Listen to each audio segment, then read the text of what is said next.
దేవుని చిత్తం అది. సరే, ఈరోజు మనం కొంచెంసేపు దేవుని మాట ఆలోచన చేసుకుందాం.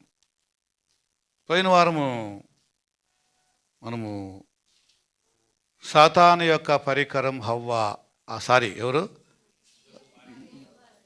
యోబు భార్య అని చూసాం. యోబు భార్య ఎవరు? సాతాను యొక్క పరికరం, ఏ టూల్ ఆఫ్ సాతాన్. సాతాను వాడుకున్నటువంటి ఒక పని, ఒక కొరుముట్టు పని అని మనం చూసుకుంటున్నాం. నిజంగా చాలా విచారమైన సంగతి. యోబు మహాభక్తుడు అని బైబిల్ చెప్తుంది. ఆ మహాభక్తుడైనటువంటి యోబు భార్య ఎట్లుండాలో అనేది మీరే ఆలోచన చేయండి. దొంగ భార్యను ఏమంటారు? దొంగది అంటారు. అంటారు లేదా? దొర అతని భార్యను ఏమంటారు? దొరశానమ్మ అంటారు కదా. మంచివాడైతే ఆ మంచిది అంటారు. ఇది సహజమే, మామూలుగా ఇది ప్రపంచంలో వాడుక భాష ఇది. మరి యోబు భక్తుడైతే యోబు భార్య ఏం కావాలా? భక్తురాలే కావాలి కదా. దేవునికి ఆ కుటుంబం అట్లా ఉండాలనేది దేవుని ఆశ కూడా. భార్యాభర్తలు ఇద్దరు కూడా భక్తులుగా ఉండాలి. తర్వాత వారి సంతానం కూడా దేవుని భయము భక్తిలో ఉండాలి. దేవుని యొక్క ఆలోచన ఇది, దేవుని చిత్తం ఇది. భూమిపైన కుటుంబాలు ఇలాగా దేవుని మయం కోసం వర్ధిల్లాల, ఇలాగ భూమిని నింపాలా, ఇలాగ భూమి దేవుని మహిమతో నిండాలా, దేవుని పనులు మనందరం చేయాలా అనేది ఆలోచన. ఇవరకే మనం యోబు గ్రంథంలో నుంచి యోబు యొక్క భార్య సాతాను పరికరము అని ఒక భాగం విన్నాం కదా. కొంతవరకు ఆ వాక్యం విన్నాం. చాలామందిని చూస్తూ ఉన్నారు ప్రపంచంలో, చాలామంది చూస్తూ ఉన్నారు. మన యూట్యూబ్లో ఇంతవరకు వ్యూవర్స్ ఇంత ఫాస్ట్గా ఏ ఎపిసోడ్కి పోలేదు. వారంలోనే 1000 అయిపోయినాయి కంప్లీట్గా. చాలా ఫాస్ట్గా చూస్తున్నారు. చాలామంది వాక్యం బాగా తెలుసుకోవాలా, ఇంకా తెలుసుకోవాలా, ఏం చెప్తారో చెప్పని బయట వాళ్ళు దానికోసం ఎదురు చూస్తూ ఉన్నారు. మాకి ఆ కామెంట్స్లో తెలిసిపోతుంది అప్పుడే, ఆ వ్యూవర్స్లో తెలిసిపోతుంది అప్పుడే. స్థానిక క్రీస్తు సంఘాలలో మాత్రం చూడడం లేదు అని అర్థమైపోతుంది బాగా. చూడండి, దేవుని వాక్యం నేర్చుకోండి కదా. యోబు యొక్క భార్య సాతానుతో వాడబడతా ఉంది. సాతాను ఉపయోగించుకుంటున్నాడు ఆమెని కదా. పోయిన వారం చెప్పినాం కదా. చేసే ప్రయత్నాలన్నీ చేసినాడు ఎవరు? సాతాను. ఎన్ని ప్రయత్నాలు చేయాలో అన్ని ప్రయత్నాలు చేసినాడు. ఆఖరికి ఓడిపోయే సందర్భం దగ్గరికి వచ్చేసింది. అప్పుడు దేవుడు అన్నాడు యోబుతో, చూసినావు కదా, సాతానుతో, చూసినావు కదా నా భక్తుడు కదా, చూసినావు కదా. ఇక ఓడిపోయే సమయం దగ్గరికి వచ్చింది వాడికి. సరే, ఏమైతే ఏంలే, ఇంకొక పని చేస్తే నిన్ను కాదంటాడు. ఏమి అది? చర్మానికి చర్మం బాగే ఉంది, దేహం బాగే ఉంది, దేహానికి ఏ హాని లేదు. కుమారులు చనిపోతేమి తన దేహానికి ఏం కాలేదు కదా. చూడండి ఎట్లా ఆ సాతాను యొక్క ప్లాన్లు. చర్మం చీకిపోయింది, చర్మం గాయాలు, పచ్చి పుండ్లు, చాలా గోక్కుంటున్నాడు బూడిదలో కూర్చొని, దిబ్బులో కూర్చొని కదా.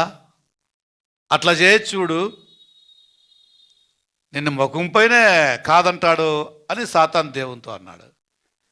మనం గుర్తుపెట్టుకుందాం, సాతాను మనల్ని శోధించాలని ఆశపడితే దానికి దేవుని పర్మిషన్ కావాలా? ఈ అధ్యాయంలో మనకు తెలుస్తుంది యోగ గ్రంథంలో. ఎవరు పర్మిషన్ కావాలా? దేవుని పర్మిషన్తోనే వాడు మనల్ని శోధించక రావాలా. అక్కడ అంటున్నాడు బాగా, నువ్వు పో, ప్రాణం మాత్రం ముట్టొద్దు కదా, దాన్ని మాత్రం నువ్వు ముట్టుకోవద్దు. ఆ విధంగా సెకండ్ టైం కూడా చాలా ప్రయత్నం చేస్తుండే. ఏం చేస్తే బాగుంటుంది? అన్నీ అయిపోయినాయి కదా, కుమారులు కుమార్తెలు, ఆస్తులు పాస్తులు, భూమి ఎద్దులు కదా, ఏమున్నాయి, ఆస్తి అంతా పోయేసింది కదా కదా. ఆఖరికి ఇంకా ఎవరు లేరు. సాతాను ఓడిపోయేదేమో ఖాయం. ఇక మిగిలింది ఎవరు? ఆలోచన చేస్తూ ఉన్నాడు సాతాను. 1 పేతురు 5:8 ఎవరిని మింగుదునా అని తిరుగుతున్నాడని చెప్పి అక్కడ పేతురు భక్తుడు చెప్తాడు. ఎవరిని మింగాలంటే ఇప్పుడు యోబుని ఎట్లయినా కానీ పడేయాలా, దేవుడి నుంచి దూరం పెట్టాలా, కాదనిపించాలా దేవుణ్ణి. అయితే ఏం చేయాలా, ఎట్లా? ఇంక అయిపోయింది, ఇంక లాస్ట్కి అంతా నేను ఓడిపోయి సంభవమే దగ్గరికి వచ్చేసింది, ఇంకేం చేయాలా అని ఆలోచన చేసుకుంటా ఉన్నాడు. చేసుకొని యోబు భార్య దేవుని అపవాది యొక్క పరికరం, 2వ భాగాన్ని చూస్తున్నాం కదా. యోబు భార్యని సాతాను వాడుకున్నటువంటి యొక్క పద్ధతి. కొంతమందికి ఈ వాక్యము మనం చెప్పేటప్పుడు, వాక్యం సంగతి చూసేటప్పుడు ఇష్టం లేకుండా పోవచ్చు. కొంతమంది ఆడవాళ్ళకి అయిష్టంగా కనపడవచ్చు. కొంతమంది భార్యల్ని బాగా ప్రేమించేవాళ్ళు ఇలాంటి భార్య ఇబ్బంది పెట్టినప్పుడు ఆ విషయంలో వాళ్ళు కలిగినటువంటి కక్షను బట్టి నేను చెప్పిన వాక్యం వాళ్ళకి వ్యతిరేకంగా కనపడవచ్చు. అయినా యోబు భార్యను ప్రేమించినని లాస్ట్ నేను చెప్పిన దాంట్లో, ఇంత హింసించినా ఇంత బాధ పెట్టినా అయినా యోబు భార్యని ప్రేమిస్తూనే ఉన్నాడు అని నేను చెప్పింది కొంతమందికి పట్టలేదు. అది నాకు నచ్చలా అని కొంతమంది అనుకుంటారు. ఇంత దుర్మార్గురాలను ఎట్లా ఆయన ప్రేమించుంటాడు అని. సరే, ఇప్పుడు ఆమె ఏ విధంగా సాతానుకు వాడబడుతుందో చూద్దాం. చాలా ముఖ్యమైనటువంటి వాక్యం ఇది. అన్నీ కోల్పోయినటువంటి యోబు, అన్నీ నాశనం చేసినటువంటి యొక్క సాతాను ఆఖరి అస్త్రాన్ని ఉపయోగిస్తూ ఉన్నాడు. కీర్తనలు అంటాడు, అపవాది యొక్క అగ్ని బాణాలను ఎదిరించడానికి మనము శక్తి కలిగిన వారమై ఉండాలా.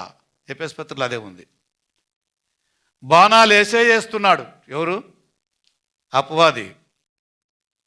బాణం పైన బాణం, శోధన పైన శోధన యోబుకి పెడుతూనే ఉన్నాడు. అన్నిట్లో ఓడిపోయిన లాటికి సాతాను ఇంక అయిపోయింది. దేవుడు చెప్పిన మాట గెలుస్తూ ఉంది. ఏమని? భూమిపైన అతని లాంటి మనిషి ఎవరు లేరు. ఇంకో మాటలో, అంత భక్తుడు నేను చూడలేదు, ఎవరు లేదన్నాడు దేవుడు కీర్తన 16:3 ఆ మాట ప్రకారంగా. భక్తులే శ్రేష్ఠులు, వాళ్ళే నాకు ఇష్టులు. చూడండి, అందుకే ఐ లవ్ మచ్ జోబ్ అన్నాడు. యోబును అందుకే నేను ఎక్కువగా ప్రేమిస్తున్నాను, అందరికంటే ఎక్కువగా. చూడండి, ప్రాణం పైకి వచ్చిన ఇక చావు బతుకుల్లో ఉన్నా కూడా ఇప్పుడు ఏం చేయాల భార్య? యోబు అన్నాడు, బాగా సమృద్ధిగా ఉన్నప్పుడు బాగా తిన్నాము కదా, బాగా ఉన్నాము కదా, మరి ఇప్పుడు ఏమొచ్చింది? సంకటం, కష్టం, కరువు, కాటకం, శోధన, హింస, బాధ, కరువులు ఇవన్నీ వచ్చినాయి కదా. మరి ఇప్పుడు ఏం చేయాలా? వీటిని అనుభవించాలా లేదా? అనుభవించాలా లేదా? ఫిలిప్పీలకు రాసినటువంటి పత్రికలో ఓ మాట చూద్దాం. ఫిలిప్పీ పత్రిక 4వ అధ్యాయంలో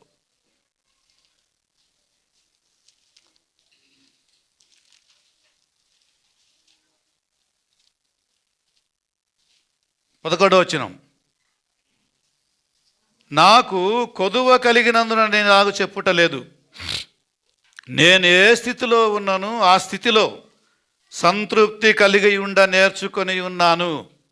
ఏం నేర్చుకుంది భార్య? యోబు భార్య ఏం నేర్చుకుంది?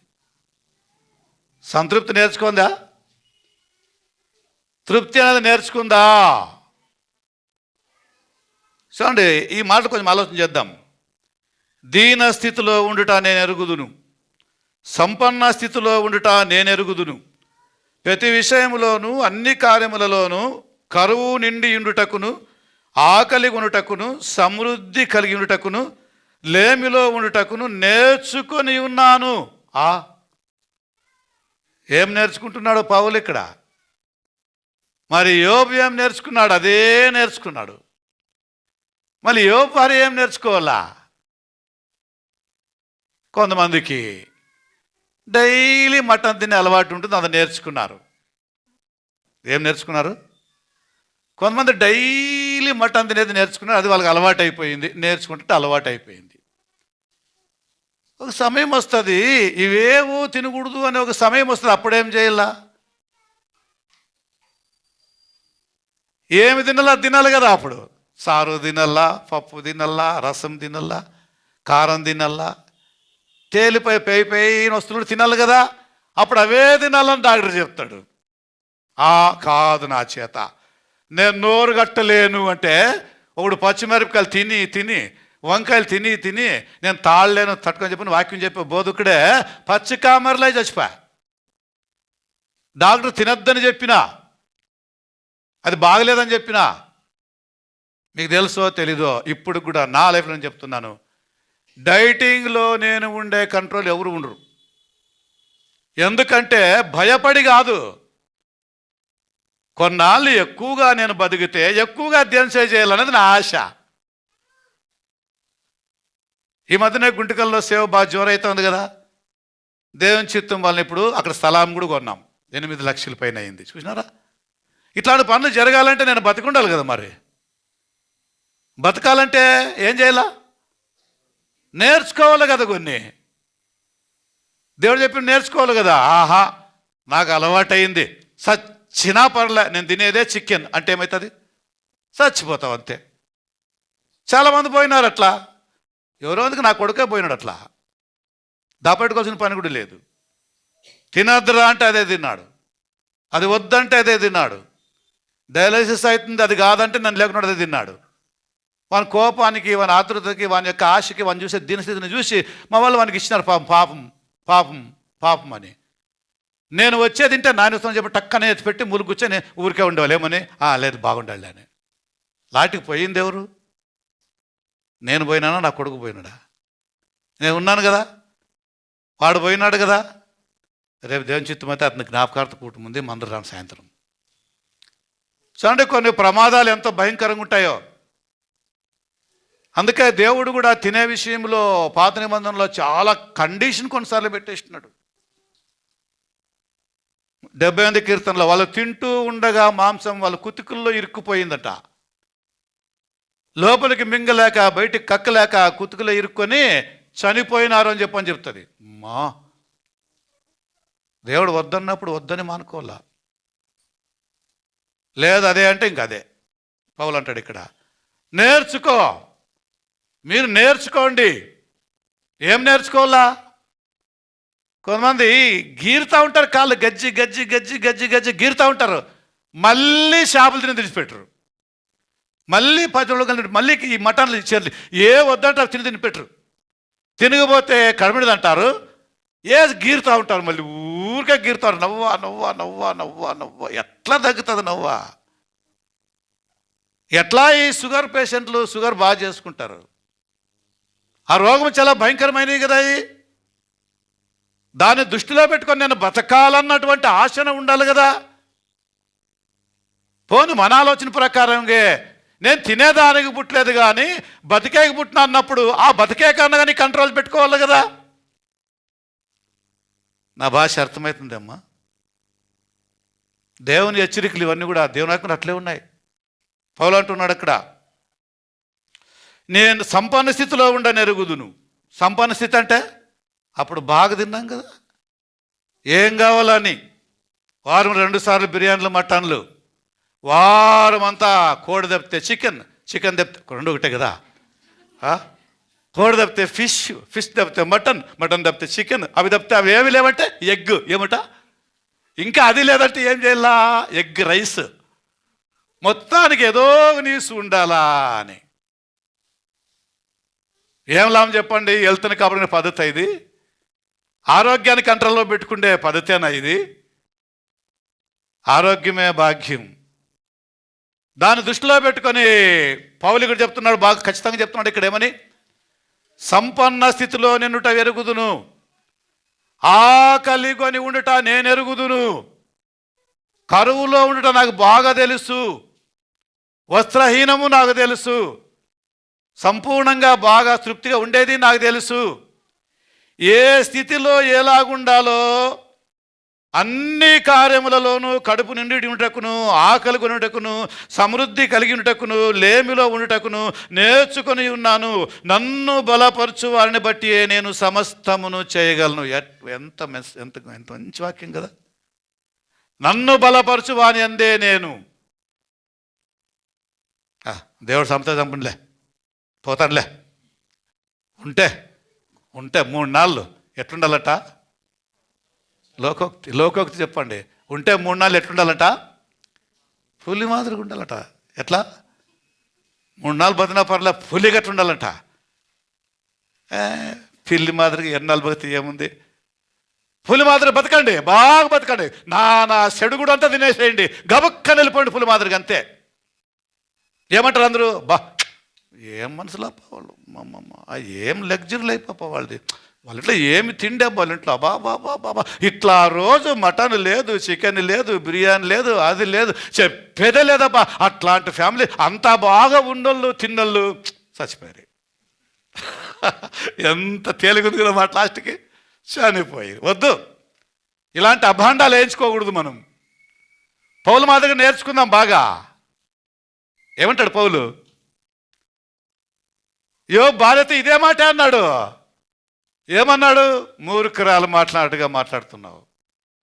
నువ్వు ఒక భక్తుని భార్యవా? నువ్వు యోబు భార్యవా? నువ్వు మూర్ఖురాలు మాట్లాడుగా మాట్లాడుతున్నావు. బాగా ఉన్నప్పుడు తిన్నాం కదా అన్నాడు అక్కడ. చూడు ఎంత బాగుంది.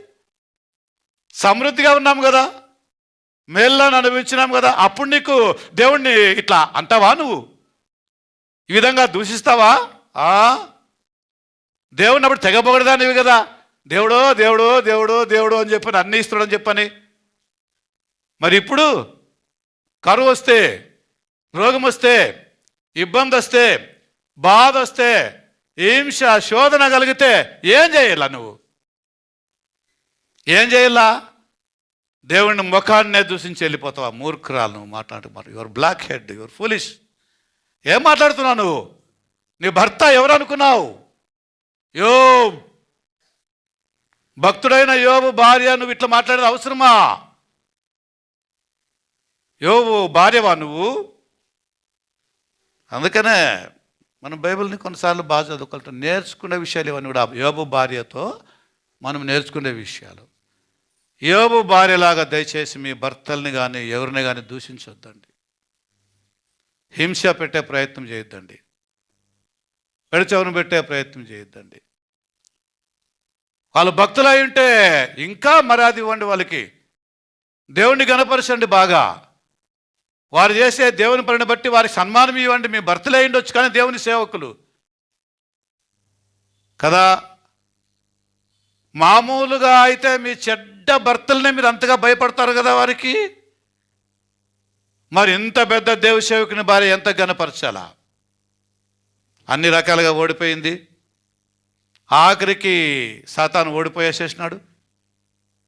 ఇంకా ఏం చేస్తే, ఎట్లా చేస్తే, ఏ విధంగా అయితే ఈ యోబుని దేవుణ్ణి కాదనిపించాల లాటికి ఆలోచన చేసి, ఎవరెందుకు చాలా ప్రయత్నం, ఎవరెందుకు ఇంకా ఎవరితో ఎందుకు పని ఆలోచన చేసి, చాలా అసాధ్యుడు. ఎవరు? సాతాను చాలా అసాధ్యుడు. ఎవరిని మింగుదునా అని తిరుగుతా ఉంటే గబక్కని థాట్ వచ్చేసింది, ఎవరెందుకు కదా, ఇంక సార్లు అయిపోయినాయి కదా అన్నీ. వాళ్ళ ఫ్యామిలీలో వాళ్ళకే పెట్టేద్దాం, నిప్పు ఎవరికి వద్దు. ఇంతవరకు పెట్టింది కూడా వాళ్ళనే. అన్నీ ఎన్ని కొడుకులు, బిడ్డలు, ఆస్తి, పొలాలు, గిల అన్నీ వాళ్ళవే. ఇంతవరకు పెట్టింది కూడా అవే, కరెక్టే. కానీ ఇప్పుడు ఆఖరిగా మిగిలింది ఎవరు మిగిలిన ఆఖరిగా? యోబు భార్య మిగిలింది. ఉంది కదా. ఎవరున్నారు? అమ్మా ఉంది కదా. నేనేమి ఇంత వెర్రగమ్మా ఆలోచన చేస్తున్నాను, భయపడుతున్నాను. ఇంకెందుకు భయము? ఏమైంది భర్తనామే? మూర్ఖురా ఏమట, దేవుణ్ణి దూషించి సావనింది కదా. ఈమైతే సరిపోతుంది నాకు. ఏమిట, ఈమెతో మంచి పని జరుగుతుంది ఇప్పుడు గ్యారెంటీగా కదా. అందుకే సైతాను ఎవరిని వాడుకున్నాడు ఇప్పుడు? యోబు భార్యని వాడుకుంటా ఉన్నాడు. 3 రకాలుగా ఆమెను వాడుకుంటున్నాడు. 1, ఆమె ద్వారా తన భర్తను శోధిస్తూ ఉన్నాడు, శోధకుడు, గుర్తుపెట్టుకోండి కదా. 2వదిగా అతని భార్య ద్వారానే ఆయన్ని హింసిస్తూ ఉన్నాడు, అంటే హింసకుడు. ఈమె హింసకురాలు. 3వదిగా ఒకసారి దేవుణ్ణి దూషించి సావు అనింది, చనిపో అనింది. ఎవరిని? యోబుని అనకండి, కరెక్ట్గా చెప్పండి. ఇప్పుడు మొగుణ్ణి అనండి. ఏమనింది? కొంతమందికి ఎట్లుంటుందంటే ఆ యోబుని కదా తేలిగ్గా తీసుకుంటారు కదా. అదే మొగుణ్ణి అన్నామనుకో, ఓయమ్మా ఇది కొంచెం వెరైటీగా ఉంది. వెరైటీగా ఏం లేదు, నిజంగా అంటే అది స్ట్రైక్ కావాలంటే చెప్పాలి. ఇప్పుడు కరెక్ట్గా ఏమని చెప్పాలా? మొగుణ్ణి అనింది. ఏమన్నది మొగుణ్ణి? ఊరికే సావమనిలా, దూషించి చావు అనింది. శోధకురాలు ఈమె, హింసకురాలు ఈమె, హంతకురాలు ఈమె. చూడండి, భర్తను శోధిస్తూ ఉంది, భర్తను హింసిస్తూ ఉంది, భర్తనే సావు కోరుతూ ఉంది. నువ్వు సావు అని. మీరు చాలాసార్లు మీ భర్తల్ని మాట అన్నారు నాకు తెలుసు, కానీ ఇప్పుడు నా దగ్గర చెప్పరు. చాలాసార్లు మీ కుమారుల్ని కుమార్తెలు అన్నారు ఈ మాట, అయితే ఇప్పుడు చెప్పురు మీరు, అది మీకు తెలుసు. లోపల మీ మనస్సాక్షి అట్లా బాధపడుతూ ఉంది కానీ చెప్పలేరు. అవునా కదా? ఎన్నోసార్లు మగుల్ని అన్నారు లేదా? దుష్టు తెచ్చినాడు, సస్తే బాగుండు అన్నారు లేదా? అనలేదా? నువ్వు అనకపోతే అమ్మ చాలా మంది అంటా ఉన్నారు, వీడు చస్తే వీని ఉద్యోగం నాకు వస్తుందట. కొంతమంది ఆలోచన, సావురాదా సావు అన్నట్టుగా యోబు భార్య ఏమంటుంది ఇక్కడ? ఊరికే సావు అనలేదు. ఏం చేయాలంట? ముందుగా అమ్మా దేవుణ్ణి దూషించి మరి చావాలంట. అంటే పాపం రోవంతు కాదు, ఎక్కువ కట్టుకోవాలని, చాలా ఎక్కువ కట్టుకోవాలని. దేవుని దూషించిందే నేరం, చాలా గొప్ప పాపం. సావు అని మగుని చెప్పించిందే అది ఇంకా పాపం. 2 పాపాలు 3 కట్టుకుంటుంది లాస్ట్కి ఈమె. ఇంకా ఆమెకి ఎట్లాంటి నరకం ఉంటుందో. ఇట్లాంటి భార్యలు చాలామంది లేరా? కొడుకు ఎంతకీ మాటిని పోతే పోయి సావుపేడనా అన్నారా లేదా? ఈరోజు స్టైల్గా ఇంగ్లీష్ పదం వచ్చింది, ఏమి తెలిసినా చెప్పండి చూద్దాం. మీరేనా తెలుగులో సావు అని చెప్పడానికి ఇంగ్లీష్ ఇప్పుడు స్టైల్గా మాట్లాడుతున్నారు అందరూ. గొహెల్ ఏమంటారు? ఎంత సింపుల్గా గొహెల్ అంటే అర్థమేమి? నాశనమైపో, నరకానికి పో, పాడైపో. ఏం పో? ఎట్లా పోతావు కదా, పాడైపో. ఎట్లా పోతావు కదా, చచ్చి పో. ఎట్లా పోతావు కదా, నరకానికి పో అన్నట్టుగా. ఈ పదం అందరూ వాడిటారు మామూలుగా. అంజనమ్మ వాడలేదు ఈ పదం ఎప్పుడు, కానీ చెప్పలేవు అంతే. సందర్భాల ప్రకారంగా ఎవరినో ఒకరిని అనే వింటారు గ్యారెంటీగా. కానీ ఇక్కడ ఈమె భర్త అనడం చాలా విడ్డూరం కదా. పెళ్ళ ఈ మాట ఆమె చెప్పలేదే, నీ మరణమే నా మరణం అనింది కదా. కదా, నీ కష్టమే నా కష్టం అనింది కదా, కదా, నేను లైఫ్ పార్ట్నర్ కదా అని ఆ రోజేం మాటలు చెప్పి సుఖములో, కష్టములో, దుఃఖములో, ఏడుపులో, బాధలో బాబా ఆ రోజు అట్లాంటి పవిత్రమైనటువంటి యొక్క ప్రమాణము దేవుని పేరు పైన చేసి ఇప్పుడు దయ్యాన్ని మూట కట్టుకొని సావు అంట. ఎవరిని కట్టుకొని? దయ్యాన్ని కట్టుకొని సావు అంటా ఉంది. ఒకసారి నేను దేవుని దూషించి సావు అంటుంది. ఎవరు ఏమని వాడుకుంటున్నారు తెలిసిన? ఎవరు వాడుకుంటున్నారు ఏమని? సాతాను. సైతాన్ పైన చాలామంది అబండాలు వేస్తూ ఉన్నారు. పాపం. నేను సైతాన్ని పాపం అంటున్నాను చూడండి కొంచెం. ఎందుకని చెప్తాను, సైతాన్ని పాపం అబండాలు ఎక్కువ వేస్తున్నారు చాలామంది సైతాన్ పైన. ఇది ఎవరు చేసిన పని అంట? సైతాన్ చేసిన పని. ఇది ఎవరు చేసిన పని? సైతాన్ చేసిన పని. ఎవరు చేసిన పని? సైతాన్ చేసిన పని. సైతాన్ చేసినాడు సైతాన్ చేసినాడు. చేసింది ఎవరు చెప్పాడు? నువ్వా సైతానా? అర్థమే కాల వీళ్ళకి. సైతాన్ చేసినాడు సైతాన్ చేసినాడా? సైతాన్ చేసేది కాదు, చేసేదానికి వాడు నిన్ను వాడుకుంటాడు అంతే, నిన్ను ప్రేరేపిస్తా అంతే, కానీ చేసేది నువ్వే. అర్థం కాలేదా? దావీదు ఉన్నాడు ఎగ్జాంపుల్. దావీదు పాపం చేసినాడా? సైతాన్ పాపం చేసినాడా? చెప్పండి. అది క్రియేట్ చేసింది ఎవరు? సైతానే. కానీ చేసింది ఎవరు? మరి తప్పెవరిది? అర్థం కాలే మీకు? ఇంకా తప్పు సైతాన్దా, ఇప్పుడు చేసింది దావీద్దా? ఒకవేళ సైతానే ఆ తప్పు చేసింటే దావీదుకి ఎందుకు శిక్ష పడింది అక్కడ?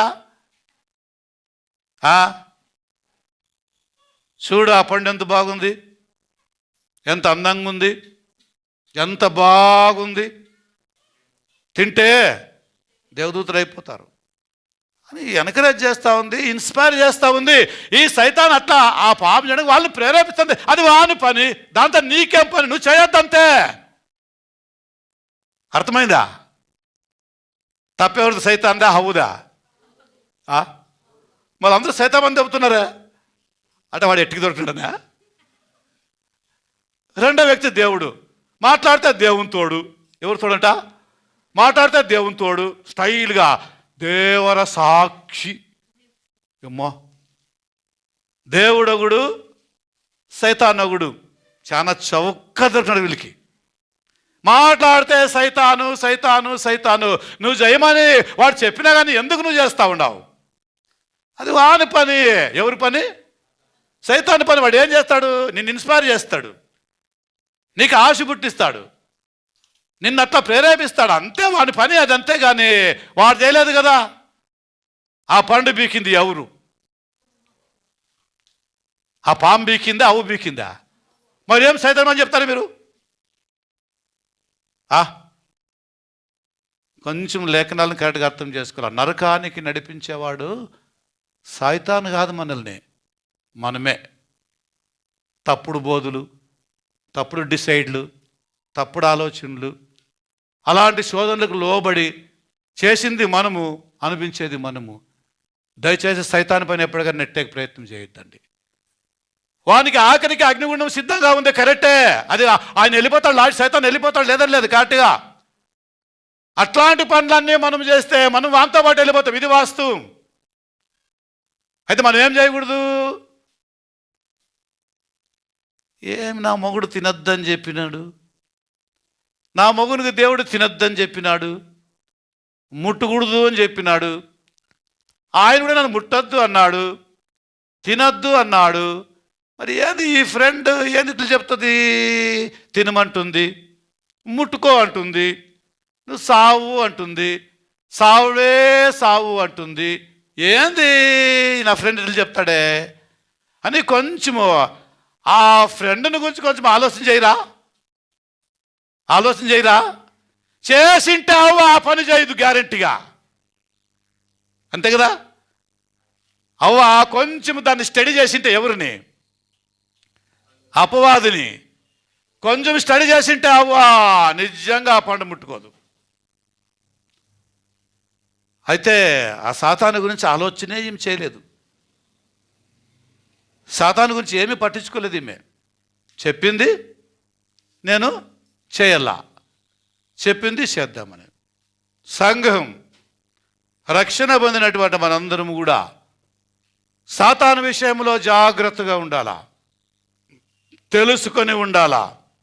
ఏదైనా మనం పాపము చేసేటప్పుడు నేను చేస్తున్నా అనే భయం మనకు ఉండాలా. ఆ ఆశ వాడు కలిగించిన, ఎవరు? సాతాను ఆ ఆలోచన పుట్టించిన, అలాగా ఆకర్షణ మనకు కలిగించిన, చేసేదెవరు ఆ పాపం కదా? ఎవరు జాగ్రత్తగా ఉండాలి ఇక్కడ? సాతాను జాగ్రత్తగా ఉండాలా, మనము జాగ్రత్తగా ఉండాలటారా? ఏమ్మా, మనమే జాగ్రత్తగా ఉండాలా? ఆహా, అట్లా వాక్యాలు ఆడని బైబిల్ చెప్తున్నాయా? మనమే జాగ్రత్తగా ఉండాలా? చూద్దాం వాక్యాలు కొంచెం. మనమే జాగ్రత్తగా ఉండాలా, జాగ్రత్తగా ఉండి సైతాన్ని ఎదిరించాలి. యోహాను సువార్త 8వ అధ్యాయం, యోహాను సువార్త 8వ అధ్యాయం 44వ వచనం అందంగా చదవాలి ఎవరైనా ఒకరు బాగా నీట్గా. మీరు మీ తండ్రి యగు అపవాది సంబంధులు అనే మాట అక్కడ ఉంది. ఆ వచనం పూర్తి చదవండి. మీరు మీ తండ్రి యగు అపవాది సంబంధులు, మీ తండ్రి దురాశలు నెరవేర్చగోరుచున్నారు. ఆది నుండి వాడు నరహంతకుడై ఉండి సత్యమందు నిలిచిన వాడు కాడు, వాని యందు సత్యమే లేదు. వాడు అబద్ధం ఆడునప్పుడు తన స్వభావమును అనుసరించియే మాటలాడును. వాడు అబద్ధికుడును అబద్ధమునకు జనకుడునై ఉన్నాడు. ఆహాహా, ఇన్ని విషయాలు మనం ఇప్పుడు ఆలోచన చేయాలి సైతానివి. అప్పుడు మనం హుషారవుతాం గ్యారెంటీగా. అవునా కదా? అవి ఆలోచన చేయాలి కదా. అపవాదంటే ఎవరు? సాతానంటే ఎవరు? వాని నేచర్ ఏంటి? నేచర్ ఏంది? ఎట్లా ఉంటాడని చెప్పిన విషయాన్ని యేసు ప్రభు ఇక్కడ క్లియర్గా చెప్పేసినాడు. చూడండి, మొదట 44 వచనం. మీరు మీ తండ్రి యగు అపవాది సంబంధులు అనే మాట అక్కడ ఉంది. మీరు మీ తండ్రి అగు అపవాది సంబంధులు అన్నాడు. అక్కడ యూదుల గురించి మాట్లాడుతున్నాడు. ఎవరి సంబంధులు వీళ్ళు? అపవాది సంబంధులు. వాళ్ళ నాన్న ఎవరు? వాళ్ళ తండ్రి ఎవరు? అపవాది అంటే నేరాలు మోపేవాడు, సాతాను. మీరు మీ తండ్రి అయిన అపవాది సంబంధులు. 23 వచనం చూడండి ఒకసారి. దాంట్లో 23 వచనం. అప్పుడు ఆయన, మీరు క్రింది వారు, నేను పైనుండి వాడను. మీరు ఈలోక సంబంధులు, నేను ఈలోక సంబంధుడను కాను. బా, యేసుప్రభు మాట్లాడున్నాయి. నేను పైవాడను, మీరు కిందివారు. మీరు ఈలోక సంబంధులు, నేను ఈలోక సంబంధిని కాను. మరి ఈలోక సంబంధి అంటే సైతాను. మీ రిలేషన్షిప్ ఎవరితో ఉంది? సైతాన్తో ఉంది, అపవాద్తో ఉంది. గనుకే ఇవే బుద్ధులు మీకు వస్తున్నాయని చెప్పిన మాట అక్కడ ఉంది. మత్తయి సువార్త 13వ అధ్యాయం, మత్తయి సువార్త 13వ అధ్యాయం 38వ వచనం చూద్దాం కొంచెం. 38వ వచనం, మత్తయి సువార్త 13:38 నాకు దొరికిన చదువుతాను నేను. పొలము లోకం, మంచి విత్తనములు రాజ్య సంబంధులు, గురుగులు దుష్టుని సంబంధులు. సంబంధులు అంటే అండర్లైన్ చేసుకోండి. సంబంధులు అంటే రిలేషన్స్. మీ బంధువు ఎవడు? మీరు ఎవరి సంబంధులు? దుష్టుని సంబంధులు, సాతాను యొక్క సంబంధులు. మీరు ఎప్పుడు కూడా మంచి ఆలోచన చేయరు. వాడు మీకు ఆలోచన చెప్పినాడు, మీరు దాన్ని చేస్తున్నారు. మీకెందుకు జాగ్రత్త అక్కడ రాలేదు? ఇది నేను చేయకూడదు కదా, ఇది తప్పు కదా, ఇది పాపమేమో అని ఎందుకు రాలేదు ఆలోచన? ఇది చేస్తే దేవుడు నన్ను ఏం చేస్తాడు? ఎట్లా నా ఆలోచన? దేవుని యొక్క విషయంలో నేనేమవుతా చెప్పిన ఆలోచన లేదు కదా. యోబు గ్రంథం 31వ అధ్యాయం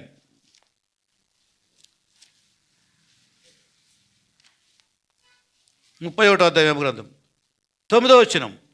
నేను హృదయమున పరస్త్రీని మోహించిన ఎడల, నా పొరుగువాని ద్వారము నేను పొంచిన ఎడల, నా భార్య వేరొకరి తిరుగులు విసురునుగాక, ఇతరుల ఆమెను కూడుదురుగాక. ఎందుకీ భయం లేదు?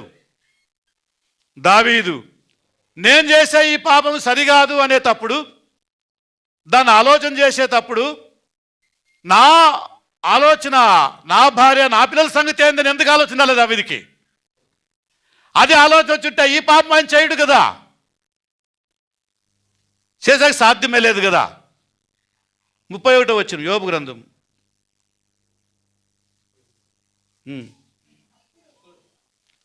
అది అదే ఏం 9వ చదివినారా? యోబు గ్రంథం 31:1 వచనం చూద్దాం. నేను చేసుకుంటుని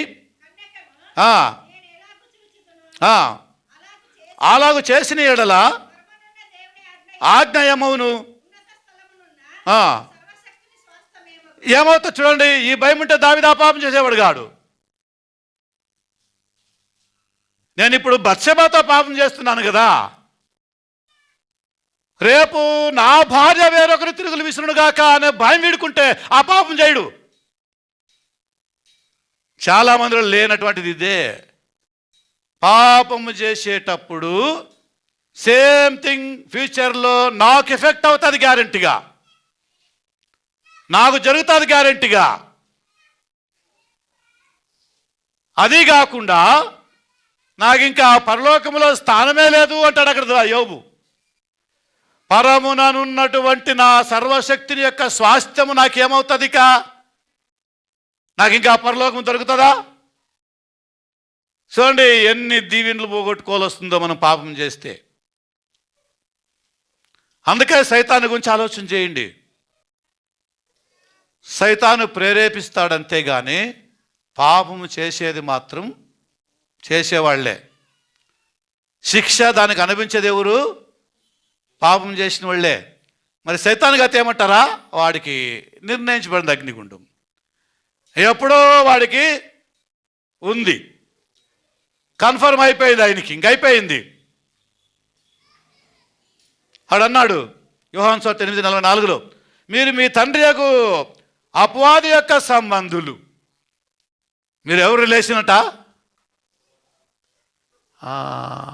కొత్తగా పరిచయం అయితే మాట మాట్లాడుతాం. మీది ఏ తాలూకా అంటారు కదా, అంటే మీ అమ్మ పేరు, మీ నాన్న పేరు, తాలూకా అంటే మీ అడ్రస్ ఏంది, ఎందుకు అడతారు అప్పుడు? మీ నాన్న పేరు ఏం పేరు, మీ అమ్మ పేరు ఏం పేరు, మీదే తాలూకా అంటే అడ్రస్ ఏమి అంటే అప్పుడు ఏం చెప్తారు?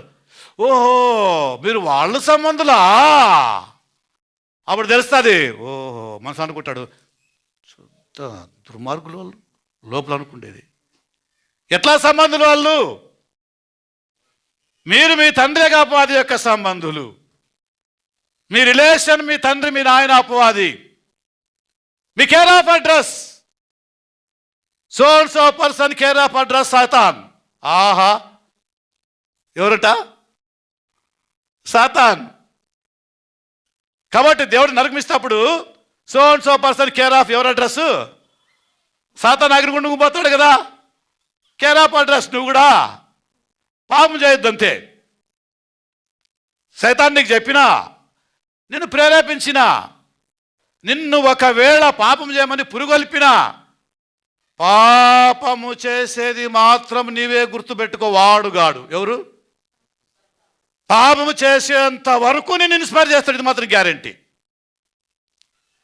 చేసి చేసి చేసి యోబు విషయంలో ట్రై చేసి చేసి ఇన్స్పైర్ చేసి చేసి చేసి ఆఖరికి ఓడిపోయి లాటికి భార్యను వాడుకున్నాడు. ఆమె ద్వారా మళ్ళీ తిరిగి ప్రయత్నం చేసి చేసి చేసి చేసి చేసి సైతాను అలసిపోయి సొలసిపోయి సొమ్మసిల్లిపోయి ఓడిపోయి లాస్ట్కి ఐఎమ్ ఫెయిల్. ఎవరు ఫెయిల్ అయిపోయినారు? I'm fail. ఎప్పటికైనా వాడు ఓడిపోతాడు, గెలిచేది మనమే, గ్యారెంటీది. దేవుని బిడ్డ గెలిచేది యోబు మాదిరిగా. ఆడు ఏమంటాడు యోహాను సువార్తలో? మీరు మీ తండ్రి అయిన అపవాది సంబంధులు. కదా. అపవాది ఎట్లాంటి వాడు చూద్దాం కొంచెం కింద. యోహాను రాసిన మొదటి పత్రిక, యోహాను రాసిన మొదటి పత్రిక 3వ అధ్యాయం 8వ వచనంలో ఇలా రాబడింది. అక్కడ అపవాది మొదటి నుండి పాపము చేయుచున్నాడు గనుక పాపము చేయవాడు అపవాది సంబంధి. మొదటి నుంచి అతడు పాపం చేస్తున్నాడట. ఎవరు? సాతాను. అతను చేస్తే చేయనులే, నువ్వెందుకు చేస్తున్నావు? అట్లంటే లేదు, నాకు అతనే చెప్పింది ఐడియా అంట. ఎవరు? అతను ఐడియా చెప్తే అది పాపం అని నీకు తెలీదా? అందుకని అట్లా పాపం చేసేవాడు అపవాది అయిపోయినాడు. ఇప్పుడు నువ్వు అన్నమాటని ఆహా నేనే ఇదంతా మోసం మబ్బో ఇదంతా సైతాన్ పని అని నువ్వు అనుకోకుండా ఏదో బాగుందిలే అని ఆ విధంగా వంత కలిసినప్పుడు నువ్వు కూడా వంతవాట అయిపోతావు కదా. అప్పుడు నీ సంబంధం కూడా వానికి కుదిరిపోయింది అని. నువ్వు ఎవరు రిలేషన్ అయినావు? 8వ వచనం అంటుంది మీరు అపవాది సంబంధి. 12వ వచనం చూద్దాం కొంచెం. మొదటి యోహాను పత్రిక 3:12 చూడండి. మనము కయను వంటి వారమై ఉండరాదు, వాడు దుష్టుని సంబంధి అనమాట. చూడండి, ఎవరు సంబంధి? దుష్టుని సంబంధి అయి ఉండి ఎవరిని చంపినాడు?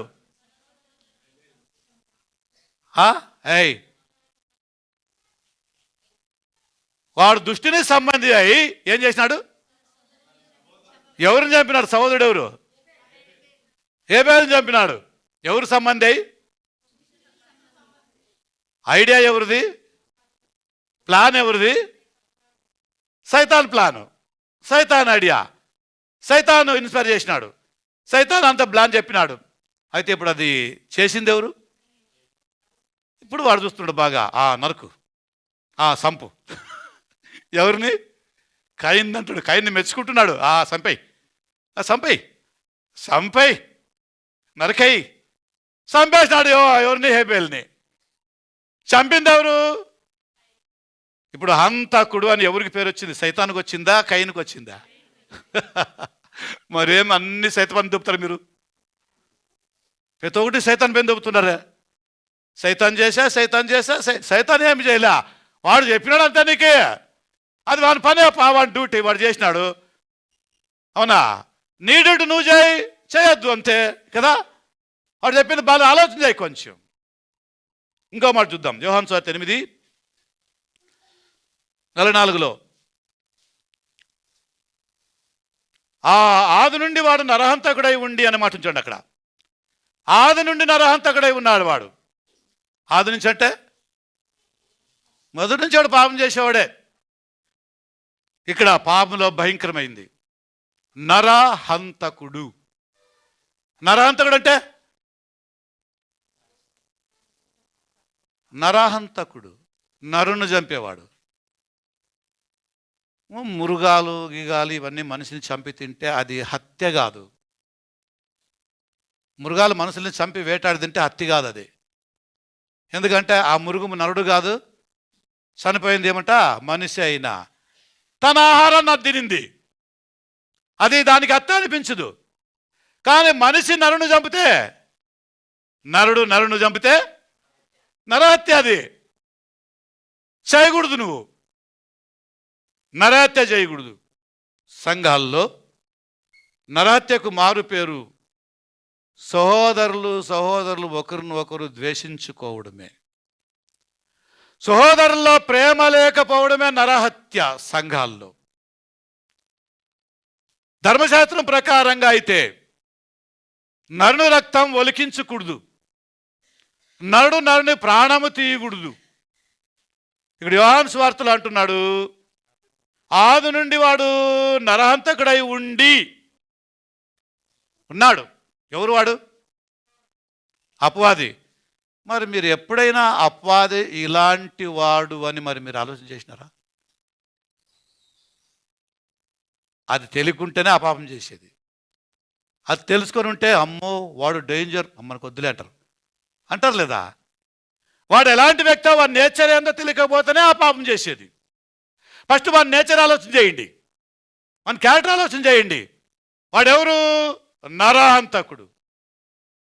వాడెవరు? అపవాది. వాడు నరహంతకుడు. వాడు ఆది నుంచి నరహత్య చేస్తూనే ఉన్నాడు. స్టడీ చేయండి. దేవుని పిల్లలు సైతాను గురించి బాగా ఆలోచన చేస్తేనే తప్ప శోధన తప్పించుకోలేరు. లేకపోతే శోధన లొంగిపోతానికి గ్యారెంటీ ఇది. వాడు ఎవరిని వదిలిపెట్టడు సాతాను. నరకం ఇచ్చేది సైతాను కాదు, నరకం తప్పించేది సైతాను కాదు. తప్పించేది దేవుడే, నరకం ఇచ్చేది కూడా దేవుడే. అపవాదికి నరకమే, అపవాది సంబంధులకి నరకమే. ఈ రెండింటినీ ఇచ్చేవాడు కూడా దేవుడే. ఈ స్టడీ మీరు చేయకపోతే సులభంగా మీరు శోధనలో పడిపోతారు, అంతే. అదే అది చెప్పేది. ఆది నుంచి నరహంతకుడు. రెఫరెన్స్ తల చూసుకోండి. ఆదికాండము 4, 8, 9 వచనాల్లో మాట్లాడతాయి. కాయను హేబేలును చంపేసినాడు. రోమా 5:12లో అట్లే మనము కూడా సహోదరులను ద్వేషించడం ద్వారా నరహత్య చేస్తున్నాము అంటాడు. స్టడీ చేయండి సైతాన్ని. తర్వాత యోహాను 8:44లో 3వ భాగం చూద్దాం. సత్యమందు నిలిచిన వాడు కాడు. చూడండి, ఎవరంటే వాడు ఎవరు కాదు. ఇంతకీ ఇక్కడ యేసు ప్రభు సైతాన్ వాడిన మాటల్లో వాడు వాడు వాడు అనే పదాన్ని వాడుతున్నాడు. దేవుడా వాడు? దయ్యమే కదా వాడు. మరి వాడంటే ఏం తప్పని చెప్పండి. వాడు అంటున్నాడు. కొంతమంది యేసు ప్రభు భాష బాగలేదంట. ఎవరినైనా కానీ వాడు అనకూడదు, అతను అనాలంట. అతనంటే వాడు అనే పదం కంటే కొంచెం ఎక్కువ కనబడుతుంది బాగా కదా. సాతాను నిజంగా అపవాది కాబట్టి అందుకే వాడు అనే పదం అక్కడ వాడినాడు. ఆయనకి వానిలో ఏమి లేదు, సత్యమే లేదు వానిలో. వాడు అబద్ధికుడు. 1 యోహాను పత్రిక 2వ అధ్యాయం 4వ వచనంలో అక్కడ ఇలా రాబడింది. 1 యోహాను పత్రిక 2:4లో అక్కడ ఏముందంటే, ఆయనను ఎరిగి ఉన్నామని చెప్పుకొనుచు ఆయన ఆజ్ఞను గై కొనని వాడు అబద్ధికుడు, వానిలో సత్యమే లేదు. ఓ, ఎవరిలో సత్యం లేదు? చెప్పేది వినండి. ఇక్కడ చెప్పేది, యోహాను చెప్పేది అది కాదు. వానిలో సత్యమే లేదు. సత్యమే. ఎవడైతే దేవుని ఆజ్ఞలను విని ఆజ్ఞలను పాటించడు వాడు అబద్ధికుడు, వానిలో సత్యమే లేదు. దేవుని ఆజ్ఞలు 10 ఉన్నాయి, మనకు తెలుసు. దాంట్లో ఏమున్నాయి? నిర్గమకాండం 20:13లో ఏముందంటే అక్కడ నరహత్య చేయకూడదు అని అక్కడ ఉంది. చూడండి కలిసి మాట మీరు. నిర్గమకాండం 20:13 వచనంలో నరహత్య చేయకూడదు కదా, ఉందా లేదా మాట? అంతేలే, నరహత్య చేయకూడదు 10 ఆజ్ఞలో ఒకటి. ఇది ఆజ్ఞ. ఇదేంది? కమాండ్. ఎవరికి తెలుసు ఇది? 10 ఆజ్ఞలు ఎవరికైతే దేవుడు ఇచ్చినాడో వాళ్ళందరికీ తెలుసు ఏం చేయకూడదని, నరహత్య చేయకూడదని. మరి ఇప్పుడు దాన్ని చేయిస్తే యోహాను చెప్పేది అర్థం చేసుకోండి. దేవుని ఆజ్ఞకు ఎవడైతే లోబడో వాడు అబద్ధికుడు అన్నాడు అక్కడ. అతనిలో ఏమట? సత్యమే లేదు. అంటే నరహత్య అదని తెలిసిన అది చేసే వానిలో ఇంకేమి లేదు, సత్యమే లేదు. వీడు అబద్ధికుడు అని.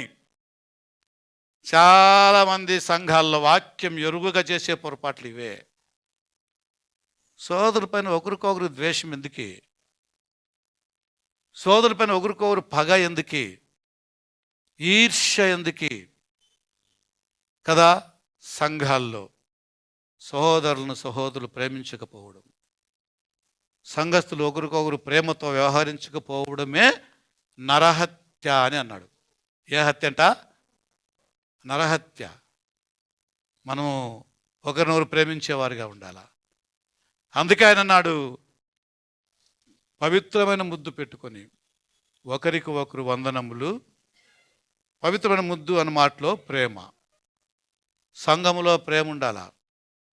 అసూయ కాదు, ఈర్ష్య కాదు, పగ కాదు, ద్వేషం కాదు, కయీన్లాగా కాదు, అపవాదిలాగా కాదు, అబద్ధం మాదిరిగా కాదు. దేవుని ఆజ్ఞలు చేయకపోతే వాడు అబద్ధికుడు. అలాంటి వానిలో సత్యమే ఇక ఉండదు. మరి యోహాను సువార్త 8:44 ఇంకో కొంచెం ముందుకు పోదాము. వాడు అబద్ధమాడునప్పుడు తన స్వభావం అనుసరించియే మాట్లాడును. అబద్ధం మాట్లాడే స్వభావం వాడిది. స్వభావానికి ఇంగ్లీష్లో ఏమంటారమ్మా మమత? స్వభావము అంటే ఇంగ్లీష్లో ఏమని చెప్పుకుందాం దాన్ని? Nature. Nature nature nature NATURE. Nature అంటే స్వభావం. వాని యొక్క నేచర్ అంటాం కదా. వాడేమో అట్ట మాట్లాడతాడు, మనకేమన్నా బుద్ధి ఉంది కదా, ఏమట్ట మాట్లాడతాడు అంటే లేలే వాని నేచర్ అంతేలే అంటారా, లేదా వాని స్వభావం అంతే అంతేలే. యేసుప్రభు ఇక్కడ స్వభావం అనే పదం వాడినాడు. ఎవరి స్వభావం? సాతాను యొక్క స్వభావం ఎలాంటిదట? వానిలో సత్యమే లేదు. వాడు ఎప్పుడు నిజం మాట్లాడు. అది తెలియక దేవుని పిల్లలు మోసపోతూ ఉన్నారు. వీడు చెప్పేది నిజమేనేమో అని. నిజంగా ఎంత బాగుంది కదా, అందంగా ఉంది కదా, లావుగా ఉంది కదా, తిందామా తిందామా తిందామా, ఆలస్యపెట్టికి ఆ పీకు, ఆ ముట్టుకో, ఆ తీయి తిను, నువ్వు దేవదూత అయిపోతావు, దేవుడు అయిపోతావు, నిజంగా దేవుడు నువ్వు ఇట్లా అవుతావని అబద్ధం చెప్పినాడని ఈ అబద్ధికుడు దేవుని పైన తప్పేసినాడు. ఎవరు? ఈ సాతాను. వాడు అబద్ధికుడు కదా. మరి వాడు స్వభావం అనుసరించే మాట్లాడును, వాని స్వభావం అబద్ధము అని వాక్యం చెప్తుంది. వాడు అబద్ధికుడు. మొదటి ఉదాహరణ ఇలాగుంది బైబిల్లో, ఆదికాండం 3:4. ఆ మాట చదవడం కొంచెం. ఆదికాండం 3:4 ఆదికాండం 3:4. అందుకు సర్పం. ఎవరు చెప్పింది? ఏమని చెప్తా ఉంది? మీరు చావునే చావురు. ఏలేనుగా మీరు ఎందుకు చావురు అంటే, వాడు తిన్నప్పుడు మీరేమవుతారు? మీ కన్నులు తెరబడతాయి. ఒకటి, మీరు మంచి చెడ్డలను ఎరుగున అవుతారు. రెండవది, మూడవది దేవతలు ఉంటారు, దేవునికి తెలియను అని స్త్రీతో చెప్పగా, దేవునికి ఇంత తెలిసి మాతో అబద్ధం చెప్పినాడా అని. ఎంత తెలుసు దేవుడికి? ఆ పండు తింటే కన్నులు తెరుస్తాడని, ఆ పండు తింటే తెలివి వస్తుందని, ఆ పండు తింటే దేవదూతలు అయిపోతాడని. ఇంత తెలిసినా దేవుడు మాతో అందుకే తినద్దన్నాడా? ఎట్లా అంట? అమ్మో ఏమన్నాడు? ఇంత తెలిసి దేవుడు, అబ్బా క్రైస్తవులు దేవుని పని ఎంత సులభంగా ఇట్లా అవునా అవునా అని దేవుడిని అనుమానిస్తారు. తెలిసిన ఎంతమంది లేరు అట్లా వాళ్ళు? ఈ అట్లా వాళ్ళే చాలామంది. మేలైన తెలిసినా కూడా, తప్పని తెలిసినా కూడా. ఆ విధంగా సాతాను యొక్క నేచర్ అంతా యేసుప్రభు ఇక్కడ బాగా చెప్పేసినాడు. లాస్ట్ మాట చూడండి. వాడు అబద్ధికుడును అబద్ధమునకు జనకుడనై ఉన్నాడు. ఎవరిడు? అదే దేనికి తండ్రి అట? ఇది లయర్. ఎవరట? లయర్ అంటే అబద్ధికుడు. ఇంగ్లీష్లో లయర్ లయర్ అబద్ధికుడు.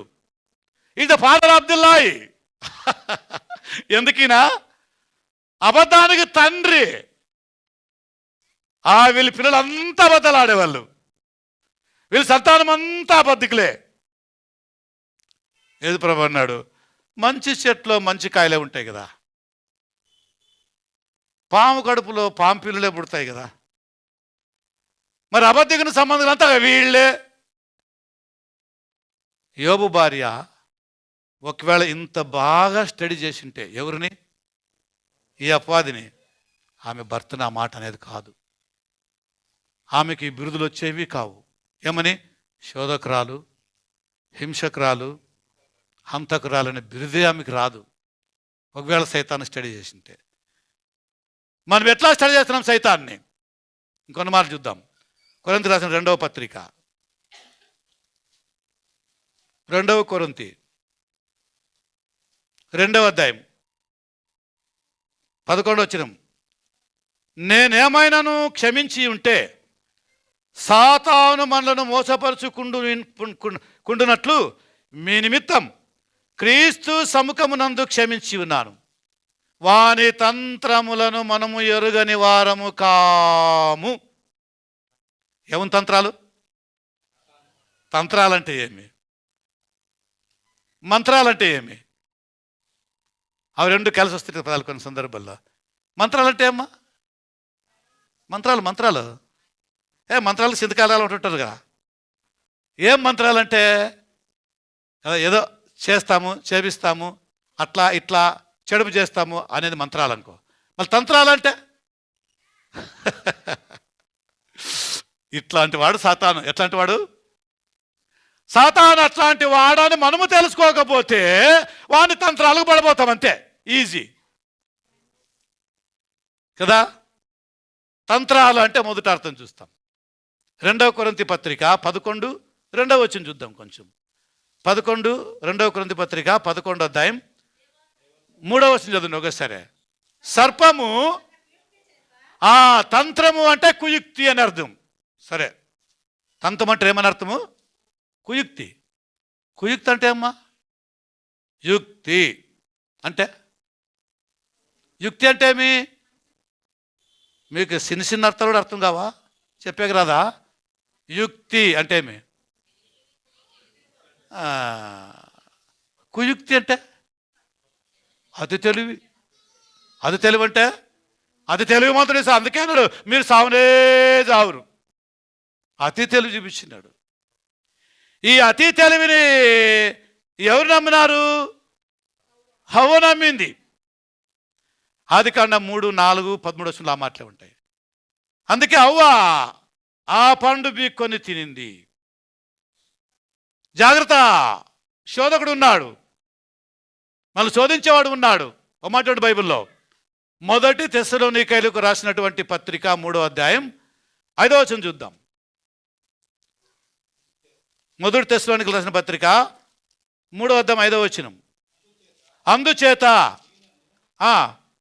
ఇకను సహింపజాలక శోధకుడు మిమ్మును ఒకవేళ శోధించనేమో అనియు మా ప్రయాస వ్యర్థమైపోవునేమో అనియు సంఘానికి పౌలు హెచ్చరిస్తున్నాడు. శోధకుడు మిమ్మల్ని ఎక్కడ శోధిస్తాడేమో నాకు భయము అంటాడు పౌలు. శోధిస్తే మనం పడిపోకూడదు. శోధిస్తే ఆ శోధనకు లొంగిపోకూడదు. 1 తిమోతికి రాసినటువంటి పత్రిక 2వ అధ్యాయం 14వ వచనంలో పౌలు గారు ఇలా మాట్లాడుతున్నాడు. మరియు ఆదాము మోసపరచబడలేదు కానీ స్త్రీ మోసపరచబడి అపరాధములో పడేను అని మాట అక్కడ చూడండి. కుయుక్తి అంటే మోసం. కుయుక్తి అంటే మోసము. జన్మలు లోకంలో మామూలుగా మాట్లాడుతుంటారు. ఏమంటే మోసపోయేవాళ్ళు ఉంటే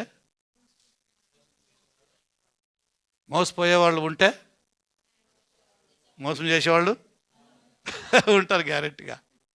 ఇది ఇప్పుడు జరిగేదే.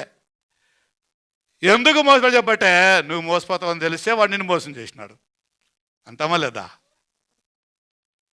ఇట్లాంటి చాలా జరుగుతుండే ప్రపంచంలో. మనం మోసపోకుండా జాగ్రత్తగా ఉండే ఈ విషయాలన్నీ కూడా. సాతాను చాలా యుక్తిపరుడు, చాలా కుయుక్తిపరుడు, చాలా మోసగాడు. మత్తయి 4:3 యేసుప్రభుతో అన్నాడు. మత్తయి సువార్త 4వ అధ్యాయం 3వ వచనంలో యేసుప్రభుతో మాట్లాడుతున్నాడు. ఎంత బాగా మాట్లాడుతున్నాడు అక్కడ. ఆ శోధకుడు ఆయన యొద్దకు వచ్చి నువ్వు దేవుని కుమారుడు అయితే అని శోధిస్తా ఉన్నాడు. ఆ శోధకుడు ఎవరు? ఆ శోధకుడు ఏమంటున్నాడు? నువ్వు దేవుని కుమారుడు అయితే నా కాళ్ళకు మొక్కు, ఈ మహిమంతా నీదే అన్నాడు. నువ్వు ఈ రాళ్ళను రొట్టిగా చేయి అన్నాడు. నువ్వు దేవుని కుమారుడు అయితే. మిమ్మల్ని ఒక క్వశ్చన్ అడుగునా? ఆ శోధకుడు యేసు ప్రభుని రాళ్ళను రొట్టెలుగా చేయమంటున్నాడు, కాళ్ళకు మొక్కమంటున్నాడు, పైనుంచి దుంకు అంటున్నాడు. ఇది ఆడి పని. ఎవరి పని? సైతాను పని. ఏమంటాడు యేసు ప్రభుని? ఈ రాళ్ళని వాడు చేయడు. మళ్ళీ చేస్తే ఈయనే చేయలే, ఎవరు?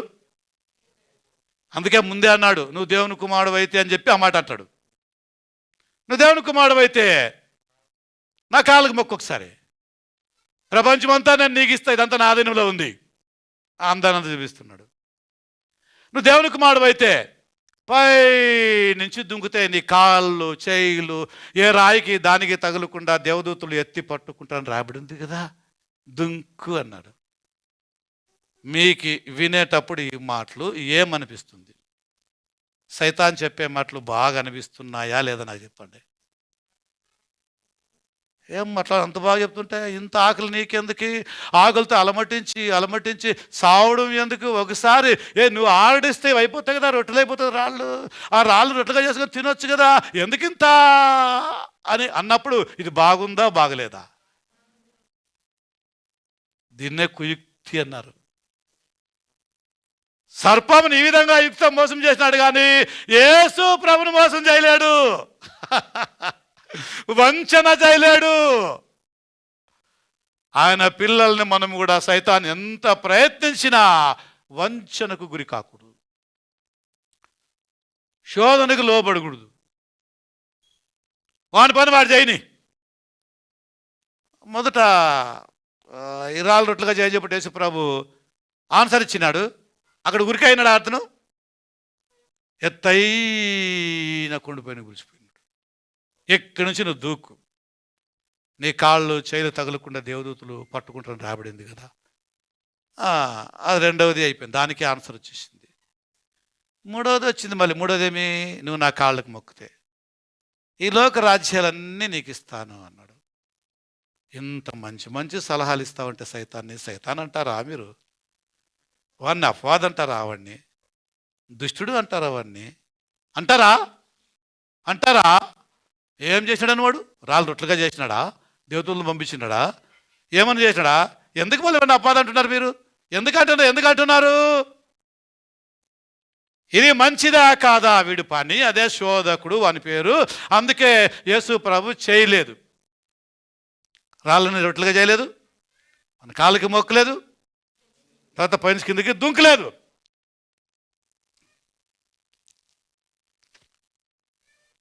నువ్వు దేవుని కుమారుడని నేను నమ్మాలంటే దుంకు అంటే ఏమి బోడంత పని?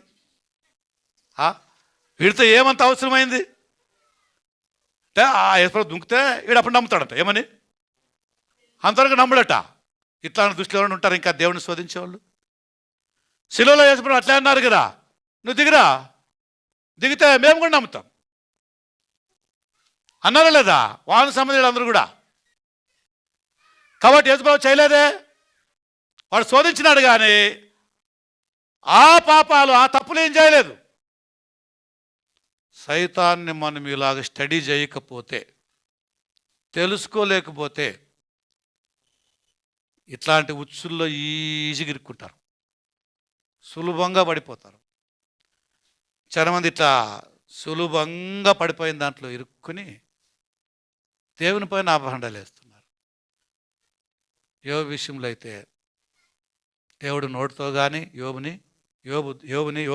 దేవుణ్ణి నోటితో కానీ హృదయంలో కానీ పాపం నుంచి దేవుణ్ణి దూషించలేదు, శపించలేదు. ఈ విధంగా యేసు సైతాన్ శోధిస్తా అన్నాడు. యోబుని అలాగే శోధిస్తా ఉన్నాడు. యేసు ప్రభు ఎలాగైతే గెలిచేసినాడో యోబు కూడా అలాగే గెలిచేసినాడు కంప్లీట్గా. మీరు యోబు గ్రంథం 42 ధ్యానిస్తే లాస్ట్కి పోగొట్టుకున్న దీవెనలన్నీ మళ్ళీ యోబుకి వచ్చేసినాయి కంప్లీట్గా. యాకోబు 1వ అధ్యాయం ఇంకొన్ని మాటలు మాత్రమే, నెక్స్ట్ 3వ భాగం ఇంకోసారి చూద్దాం కదా. యాకోబు 1:12 శోధన సహించువాడు ధన్యుడు అన్నాడు. ఏమన్నాడు? ధన్యుడు. అతడు శోధన నిలబడగలిగితే వాగ్దానం చేసిన జీవకీటం పొందును అన్నాడు.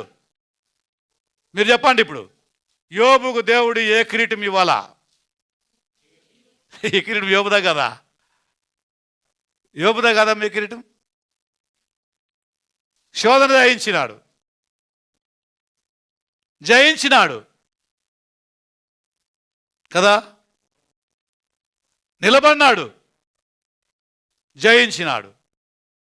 ప్రకటనలో జయించువానికే కిరీటం, జయించువానికి నా ఆలయంలో ఒక స్తంభం, జయించువానికి నా పక్కన సింహాసనం. యోబుకి వంద దొరికినా లేదా?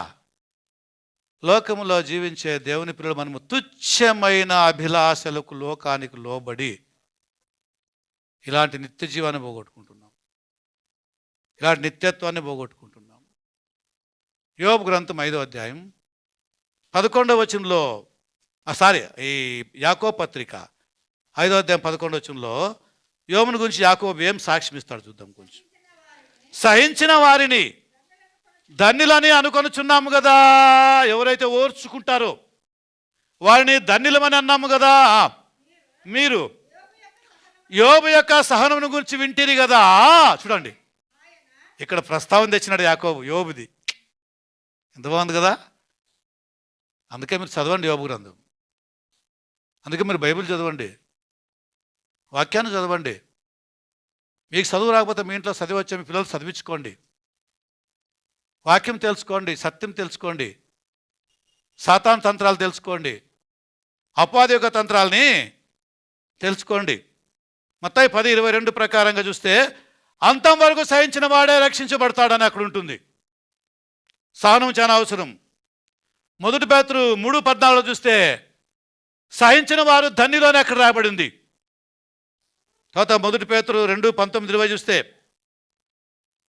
మనము సహించిన ఎడలా ధన్యులమే అన్నమాట అక్కడ ఉంటుంది. అది హితము అన్నమాట అక్కడ రాస్తాడు పేతురు. హితం అంటే మంచిది అని.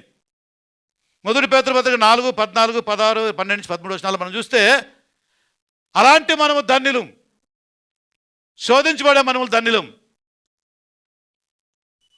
ఇందుకు ఒక మాట చెప్పాలనుకున్నా, శోధన పాపమా? మనం శోధించబడట పాపమా? మనకి ఏదైనా శోధన వచ్చింది, అది పాపమా?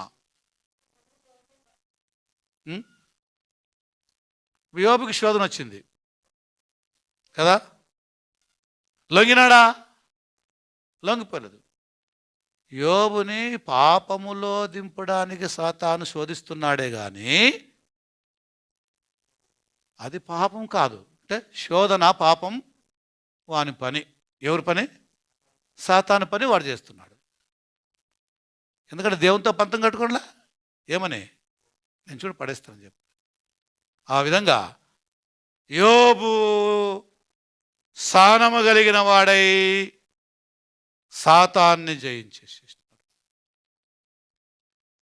మనుషుడు రొట్టె చేత మాత్రం బతికేదని ప్రభు అన్నాడు.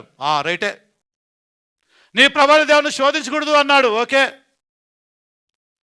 దేవుని తప్ప ఎవరిని ఆరాధించకూడదు అన్నాడు యేసు ప్రభు. ఓకే, అయిపోయింది. వెంటనే యేసు ప్రభు లాస్ట్గా సైతాన్ గెట్ లాస్ట్ అన్నాడు. గదిలించలేదు, లాస్ట్కి ఆన్సర్లు ఇచ్చినాడు, లాస్ట్కి పరిగెత్తిపోయినాడు. ఇంకంతే. పేతురు మొదటి 5:8 అపవాదం ఎదిరించండి. పేతురు కాదు, యాకోబు పత్రిక 4:8 అపవాదం ఎదిరించండి, దేవునికి లోబడండి, అపవాదం ఎదిరించండి, అప్పుడు వాడు మీ వద్ద నుంచి పారిపోతాడు. వాడు పారిపోతాడు గ్యారెంటీగా. వాడు పారిపోవాలంటే మనం ఏం చేయాలా?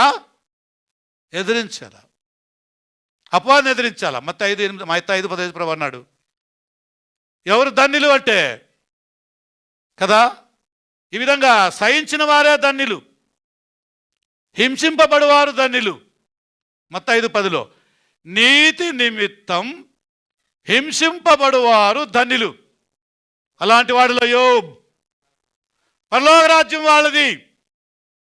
అందుకే యోబు అన్నాడు, నేను పాపము చేసిన దానికి కాదు నాకు ఈ రోగం. మీరు అట్లా అనుకుంటున్నారు కానీ నేను ఏ పాపం చేయను. యోబు గ్రంథం 29వ అధ్యాయంలో దేవుడు బాగా దీవించేసినాడు యోబుని. ఆ విషయాలు దాంట్లో రాయబడినాయి. 30వ అధ్యాయంలో శోధనకు సమీపించిన దాన్ని తట్టుకోగలిగినాడు. యోబు లాంటి సహనం ఉంటేనే క్రైస్తవుడు దేవుని బిడ్డ అని చెప్పుకోవడానికి సాధ్యమవుతుంది.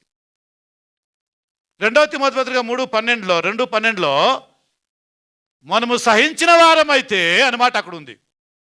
ఎవరైతే యోబు మాదిరిగా మనం సహించే వారమే అయితే ఆయనతో కూడా ఏలేదమ్ము అంటాడు. అంటే పరలోకములో మనం ఉంటాము అంటాడు. పరలోకములో క్రీస్తుతో కూడా ఉంటాము అంటాడు. శోధనకు ఒక ఎగ్జాంపుల్ చెప్తున్నాడు పేతురు. ఆ మాట చూద్దాం కొంచెం. మొదటి పేతురు పత్రిక 1వ అధ్యాయం. మొదటి పేతురు పత్రిక 1వ అధ్యాయం 7వ వచనం. మొదటి పేతురు పత్రిక 1వ అధ్యాయం 7వ వచనం చూద్దాం. నశించిపోవు సువర్ణము అగ్ని పరీక్ష వలన శుద్ధపరచబడుచున్నది కదా. వినండి, ఇక్కడ దానికంటే అమూల్యమైన మీ విశ్వాసము అన్నాడు. అక్కడ శోధనల చేత పరీక్షకు నిలిచినదైతే అయినప్పుడు మెప్పును మహిమయు ఘనతను కలుగుటకు కారణం అంటే మీరు విశ్వాసులుగా శోధించబడాల్సిందే. దేవుడు శోధించుడు. దేవునితో పంతం కట్టుకుని సైతాన్ని శోధిస్తూ ఉంది కదా. కాబట్టి శోధకుని గురించి మొదట మనం ఎరిగి ఉండాలా. ఎరుగుండకపోతే మనం శోధన జయించలేం. 4వ అధ్యాయం మొదటి పేతురు పత్రిక 12వ వచనంలో పౌలు ఇంకో మాట ఇలాగ అంటాడు. మొదటి పేతురు పత్రిక 4వ అధ్యాయం 12వ వచనంలో, ప్రియులారా, మిమ్మల్ని శోధించుటకు మీకు కలుగుచున్న అగ్ని వంటి మహాశ్రమను గురించి మీకేదో ఒక వింత సంభవిస్తున్నట్లు ఆశ్చర్యపడకుడి. ఈ వచనాల్ని మీరు 16 వచనాల దాకా చదువుకోండి ఇంట్లో. భలే ఉన్నాయి వచనాలు. శోధనకు మీరు నిలబడితే మీకేదో ఒక వింత సంభవిస్తున్నట్టుగా ఆశ్చర్యపడుకుడి. క్రీస్తు మహిమ బయలుపరచబడు మీరు మహానందముతో సంతోషించు నిమిత్తం క్రీస్తు శ్రమల్లో మీరు పారవాలైనంతగా సంతోషించండి. ఇంకా కింద చూసుకుడిపోండి. శ్రమల్లో సంతోషంగా ఉండండి. శోధనలో దేవుని మహిమపరచండి. శోధనని సహించండి అంటా ఉన్నాడు. ఇంతవరకు 2 విషయాలు అయిపోయినాయి. ఆమె శోధకురాలు, ఆమె హింసకురాలు అనే మాట అయిపోయింది. భర్తని ఆ స్థితిలో చూస్తుంది కదా. ఎవరు? యోబు భార్య భర్తను ఆ స్థితిలో చూస్తూ ఉంది కదా. మిమ్మల్ని అడిగేది నేను అయిపోయింది, ముగిస్తున్నాను. కన్క్లూజన్ ఇది ముగిదిలో ఎప్పుడే నెక్స్ట్ చూద్దాం. మళ్ళీ యోబుని ఆ స్థితిలో చూస్తూ ఉంది.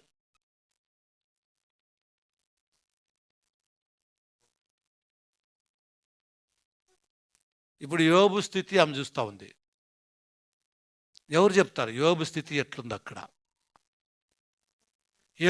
యోబు ఏ స్థితిలో ఉన్నాడు అక్కడ? యోబుకి ఇప్పుడు ఏం కావాలా?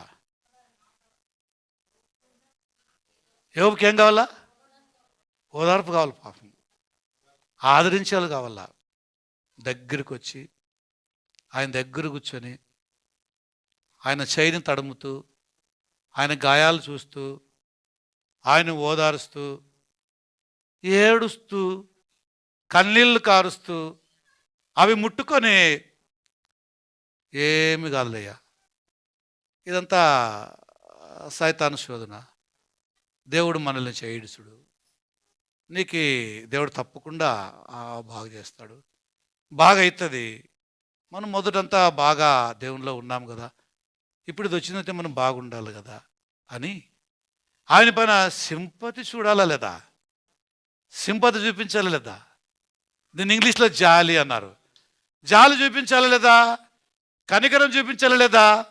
దయ చూపించాలి లేదా? అయ్యో పాపం మా ఆయన ఎంత బాధపడుతున్నావయ్యా అని భార్యని అలాగనుకున్నాడు యోబు. పాపం ఎలాగా? అలాగ నన్ను ఓదార్చే భార్య అని యోబు అలాగనుకుంటే ఆమె ఏమంటుంది? ఒకసారి అట్లా దేవుని దూషించి చావు. అమ్మా, ఈ మాట యోబుని ఆమె అంటేనే యోబు యొక్క హృదయం ఏమైపోయి ఉంటుందో, బద్దులైపోయి ఉంటుంది కదా. అరే అరే అరే అరే అరే, నా భార్య ఇలాంటిదని నేను అనుకునే ఉండలేదు, నా భార్య ఇంత మూర్ఖులను అనుకోనేలేదు, నా భార్య ఇంత కఠినంగా నా పైన నేను అనుకోనేలేదు, నా భార్యకు నా పైన జాలి, ప్రేమ, దయ ఉందని నేను అనుకున్నాను, అందుకే నా భార్య అనుకున్నాను. కానీ చీ మూర్ఖురాలు మాట్లాడుతున్నావు, జాగ్రత్త, నువ్వు you are not a wife of Job అన్నాడు. చాలామంది స్త్రీలు ఆదాయాలు ఉండేంత వరకే భర్తలతో ఉంటారు. చాలామంది అవి సమృద్ధిగా ఉండేదాకా వాళ్ళు బాగా ప్రేమిస్తారు. నాకు ఖచ్చితంగా నాకు తెలిసి చాలామంది ఉన్నట్లు వాళ్ళు, చాలామంది నేను చూసినాను కూడా, చాలామంది చాలా ఊర్లో అవేమీ లేనప్పుడు హింసించేవాళ్ళు, దూషించేవాళ్ళు, శపించేవాళ్ళు, త్వరగా సాగకూడదా, ఇంకెందుకు బతినావు, మా తిప్పులు మేము పడతాం ఏదో అని వాళ్ళు చాలామంది ఉన్నారు. కొలస్సీ పత్రిక 3వ అధ్యాయం 12వ వచనం చూద్దాం. కొలస్సీ పత్రిక 3:12. 3:12 వచనం.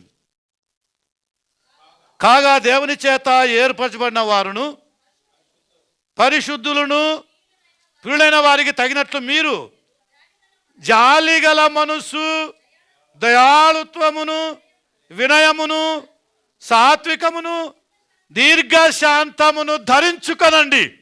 ఏం ధరించుకుంది ఈమె? ఏవో భార్య ఏం ధరించుకుంది? వీటన్నిటికీ విరుద్ధంగా ధరించుకుంది మగుని విషయంలో. కొంతమంది అనుకుంటా ఉంటారు, సారి పొద్దు మా పెండ్లాల్ని బాగా తిడుతున్నాడులే అని. ఏమని బాగా తిడుతున్నాడు, అబ్బా మేము చాలా ధన్యులు అనుకుంటారా? నెక్స్ట్ క్లాస్లో మగవాళ్ళకి బెండ్ అవునా? వాక్య విషయంలో తేడా లేకుండా, భేదం లేకుండా మాట్లాడాలి మనం. వాక్యము రెండేళ్ళ ఖడ్గం. ఇక్కడ భార్యల్ని, ఇక్కడ భర్తల్ని ఇద్దరిని ఏం చేస్తుంది? లైన్లో పెట్టేది దేవుని వాక్యం. జాలిగల మనస్సు ఆమెకు లేదు. ఫిలిప్పీ పత్రిక 2వ అధ్యాయం దాని పక్కలోనే, ఫిలిప్పీ 2వ అధ్యాయం 1వ వచనం చూడండి, అక్కడ ఎంత బాగుంది మాట. కావున క్రీస్తునందు ఏ హెచ్చరిక అయినను, ప్రేమ వలన ఆదరణైనను, ఆత్మయందు ఏ సహవాసమైనను, ఏ దయారస వాత్సల్యములైనను ఉన్న ఎడలా మీరు అగునట్లుగా ఏక ప్రేమ కలిగి ఉండి మనస్కరించుచు నా సంతోషమును సంపూర్ణము చేయుడి. దేవుని యొక్క ఆలోచన ఇది. ఓ భార్య, నీ భర్త విషయంలో నువ్వేమనుకుంటున్నావు? భర్త, నీ భార్య విషయంలో నువ్వేమనుకుంటున్నావు? ఫిలిప్పీ 2:1 ఆలోచన చేయండి. మీరిద్దరు ఒక్కటే, వారిద్దరు ఏక శరీరం మగుదురు. కాబట్టి రోగ అనారోగాల్లో భార్యాభర్తలు ఒకరికొకరు ఆదరణగా ఉండాలని, తోడుగా ఉండాలని, ఆకల్లో, కరువుల్లో, దప్పుకులో, దాహములో సమృద్ధిగా ఉండుట్లో ఇద్దరు ఒకరికొకరు ఆదరణగా, చేదోడు వాదుడుగా ఉండాలని చెప్పి అంటున్నాడు. 1 యోహాను పత్రిక 3వ అధ్యాయం 17వ వచనం ఒకసారి చూద్దాము. 1 యోహాను పత్రిక 3వ అధ్యాయం 17వ వచనం. 3:17. ఈ లోకపు జీవనోపాధి గలవాడవై ఉండి తన సహోదరునికి లేమి కలుగుట చూచియు అతనేడల ఎంత మాత్రమును కనికరము చూపని వాని యందు దేవుని ప్రేమ ఎలాగుంటుంది? యోబుకి, ఇప్పుడు యోబు భార్యకి యోబు పైన ప్రేమ ఉందంటారా?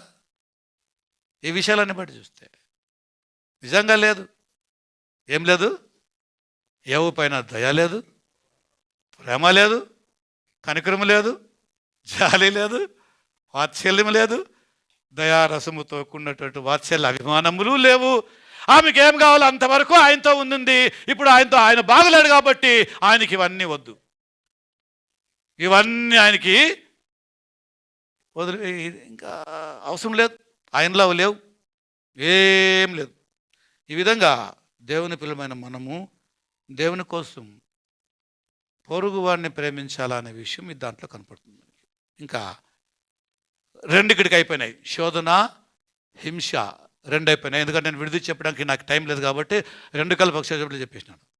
మిగతాది నెక్స్ట్ వీక్ చూద్దాం. అదేమంటే మరణము కమ్మని చెప్పింది. ఏం చెప్పింది? సావు అని చెప్పింది, చచ్చిపో అనింది.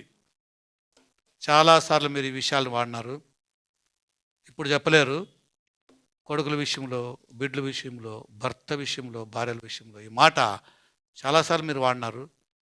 కానీ ఏమీ తెలియకున్నట్టుగా ఆహా ఆహా నేను ఎప్పుడు అనలే, ఎప్పుడు అనము, మేము చాలా పంపన్నులం ఏమిట, చాలా సంపన్నట్టుగా అట్లే ఏమి విన్నట్టుగా ఉన్నారు. కానీ జగట ఇది అన్నారు, అంటున్నారు, అనబోతారు ముందుకు కూడా.